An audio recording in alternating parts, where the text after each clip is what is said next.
Scriptos Dictation by Priya, Tamil Junior, November 1983. Ready? Begin. தலைவர் அவர்களே, நண்பர்களே, உங்கள் அனைவரையும் தமிழ்நாடு அரசாங்கத்தின் சார்பிலேயும் தமிழ்நாட்டு மக்களின் சார்பிலேயும் வரவேற்பதில் நான் மிகுந்த மகிழ்ச்சி அடைகிறேன்.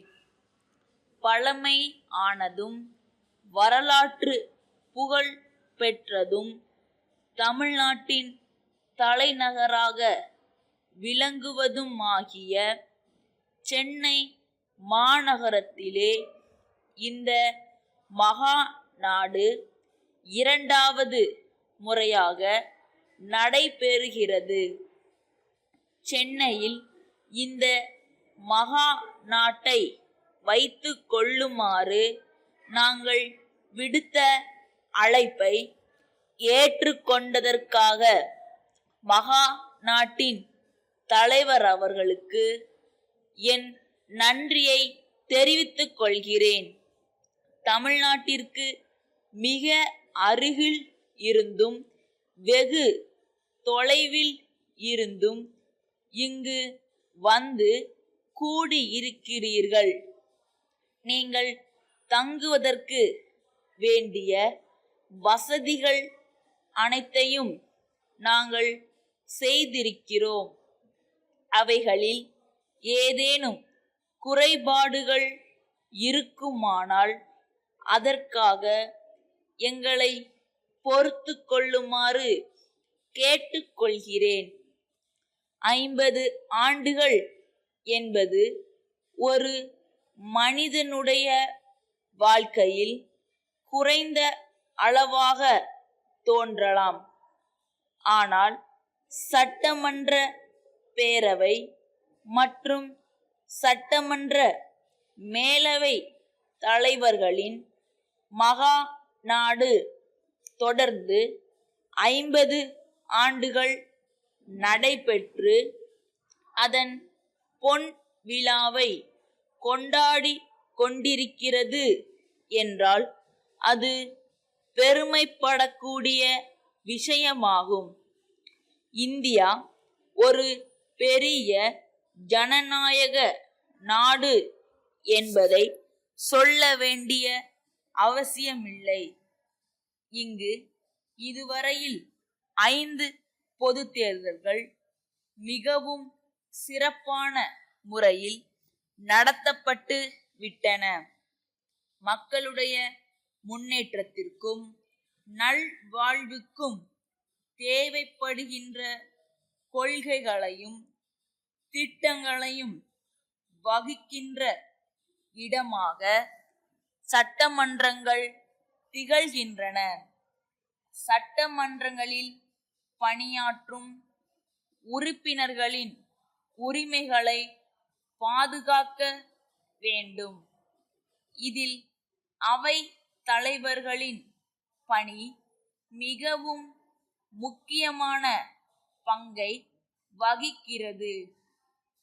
அவை தலைவர்கள் தங்களுக்கு ஏற்படுகின்ற பிரச்சனைகளையும் அவைகளை எவ்வாறு தீர்ப்பது என்பதற்கான வழிமுறைகளையும் ஆராய்வதற்கு இந்த மகா நாடு பயன்படும்.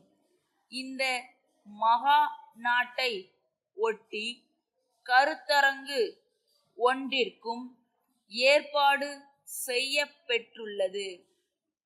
சட்டமன்றங்களின் பணிகள் என்பது பற்றிய அந்த கருத்தரங்கை தமிழக முதல்வர் அவர்கள் துவக்கி வைக்க இருக்கிறார்கள். சுவையான பல பிரச்சனைகள் அதில் விவாதிக்கப்படும் என்பதை சொல்ல வேண்டிய தேவையில்லை என்று கருதுகிறேன். மகா நாடு வெற்றி பெறுவதற்காக உழைத்த எல்லா அதிகாரிகளுக்கும் ஊழியர்களுக்கும் நன்றியை தெரிவித்துக் கொண்டு எனது உரையை முடித்துக் கொள்கிறேன். வணக்கம். மயிலாடுதுறையிலுள்ள மணி கூட்டமைப்பின் நிர்வாகி, பெங்களூர் காந்தி நகரிலுள்ள வையாபுரிக்கு எழுதிய கடிதம். அன்புடையீர், தாங்கள் எழுதிய ஜூலை 2ஆம் தேதியிட்ட கடிதம் கிடைக்க பெற்றோம். அலுவலகத்திலும் வீட்டிலும் பயன்படுத்துவதற்கு ஏற்ற வகையில் கருங்காலி மரத்தினால் செய்யப்பட்ட 1000 மேசைகளும் மெத்தையுடன் கூடிய 500 நாற்காலிகளும் தேவை என்று தெரிவித்து அதற்கு உரிய விலை புள்ளியை அனுப்புமாறு கேட்டிருக்கிறீர்கள். தற்பொழுது எங்கள் கைவசம் 500 மேசைகளும் 200 நாற்காலிகளும் மட்டுமே இருப்பில் உள்ளன. மற்றவை தங்கள் உத்தரவின் மேல் தயார் செய்யப்பட வேண்டும். தாங்கள் கேட்ட இதே பொருட்கள் தேக்கு மரத்திலும் செய்யப்பட்டிருக்கின்றன. தேக்கு மரத்தால் செய்யப்பட்ட பொருட்களின் விலை கருங்காலி மரத்தால் செய்யப்பட்ட பொருட்களின் விலையை விட குறைவாக இருக்கும். இவற்றிற்கான விலை பட்டியலை இத்துடன் அனுப்பியிருக்கிறேன். தங்கள் நம்பிக்கையுள்ள